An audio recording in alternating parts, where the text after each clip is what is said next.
Vf-74, Fighter Squadron 74, B Devilers was an aviation unit of the United States Navy in service from 1944 to 1994. Originally established as VBF-20 on April 16, 1945, it was redesignated as VF-10A on November 15, 1946, redesignated as VF-92 on August 12, 1948, redesignated as VF-74 on January 15, 1950 and disestablished on April 30, 1994. It was the third U.S. Navy squadron to be designated as VF-74.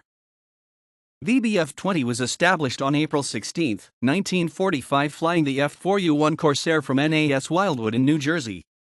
After 6 months they transitioned to the F-6F Hellcat but soon changed to F-8F Bearcat. On November 15, 1946 their designation was changed to VF-10A and was part of Carrier Air Group 9 on board USS Philippine Sea and made their first deployment to the Mediterranean between February and June 1948.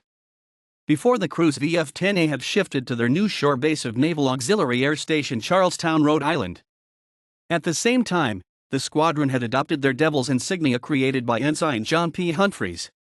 On August 12, 1948 the squadron became VF-92 and became part of CAG-7, moving to Naval Air Station Quonset Point, and their final redesignation happened on January 15, 1950 when they became VF-74.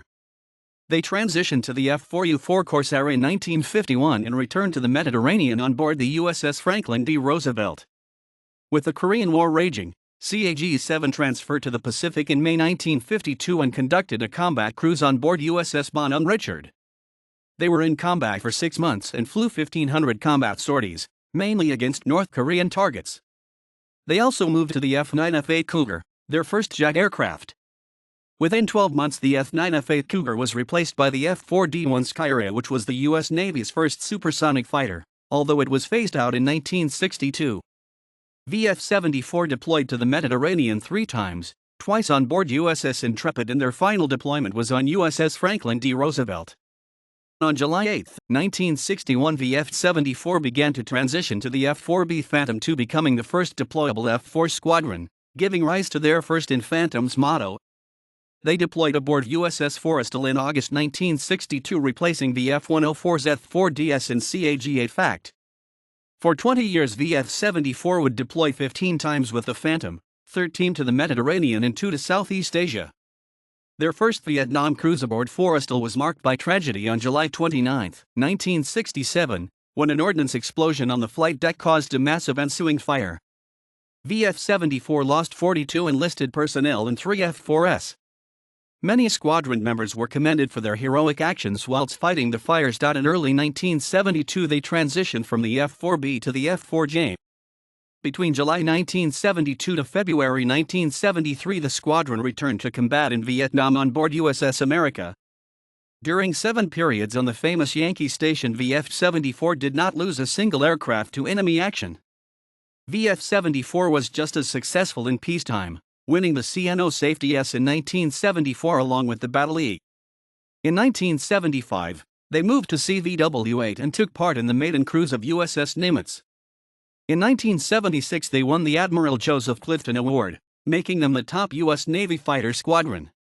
In 1982 they transitioned from the F-4J to the F-4S and made their final cruise with the F-4 Phantom from May 8 to November 16, 1982. In February 1983 they began the transition to the F-14 Tomcat, and in October the same year the squadron reported back to CVW-17, and their first cruise was in April 1984 on board USS Saratoga, which ended in October the same year. In 1985 VF-74 and VF-103 became famous in the fight against terrorism. On October 7, members of the Palestine Liberation Front, PLF, hijacked the Italian cruise liner at Gil Loro. When the ship arrived in Syria, the hijackers made their way to Egypt, where they were promised free passage to Tunisia in return for the hostages' lives. The terrorists boarded an Egypt Air Boeing 737 on the night of October 10. But based on U.S. intelligence, President Ronald Reagan ordered the Sixth Fleet to take action, to force down the 737 to Sigonella, where U.S. Special Forces could capture the hijackers. 4 F-14s and an E-2C Hawkeye launched from Saratoga. The plan called for Saratoga's planes to make night intercepts and identifications of air contacts on the airways crisscrossing the central Mediterranean as they flew eastward toward a common airway intersection south of Crete. After 4 interceptions, following 2 hair-raising, lights-out intercepts of planes, the F-14s found the right aircraft. At about 2,230 miles, 48 kilometers, southeast of Crete, they closed in on the 737, which showed the tail number 2843, which identified the aircraft as the one they were looking for. After identifying themselves to the airliner's pilot, the American planes eventually were able to convince the 737 to land at the NATO base in Sigonella, Sicily. Upon landing, the airliner was quickly surrounded by American and Italian soldiers. After one thrilling hour in which Americans and Italians were facing each other, after a long call between the Italian First Minister Bettino Craxi and U.S. President Ronald Reagan, the terrorists ultimately were taken into Italian custody. 1986 was another busy year for Vf-74 as they took part in Operation Attain Document and Operation El Dorado Canyon. During the next few years, Vf-74 would make regular deployments to the Mediterranean Sea as part of CVW-17. On August 11, 1988, Vf-74 became the first squadron to receive the F-14A+, now F-14B. By the end of the year they had finished the transition, and Vf-74 became the first squadron to launch an AIM-54 Phoenix from an F-14A+. In 1990, Vf-74 took part in Operation Desert Shield and Operation Desert Storm. Vf-74 relieved USS Dwight D. Eisenhower. They took up station in the Red Sea and worked with Saratoga. After 8 months they returned to NAS Oceana on March 29, 1991. Within a year, Vf-74 was back on cruise with Saratoga on May 6, 1992. Operations included taking part in support of the United Nations aid to the former republics of Yugoslavia in July.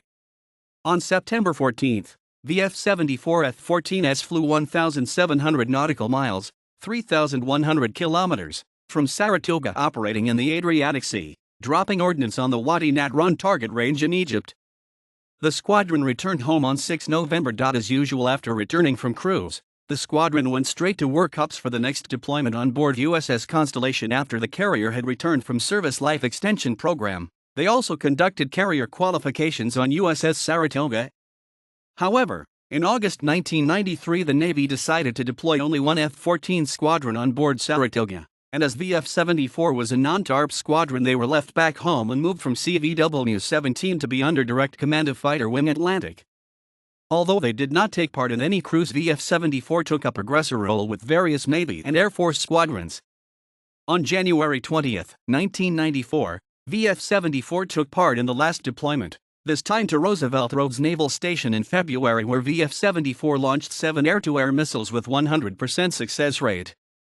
On April 30, 1994, Vf-74 was disestablished after 50 years of service.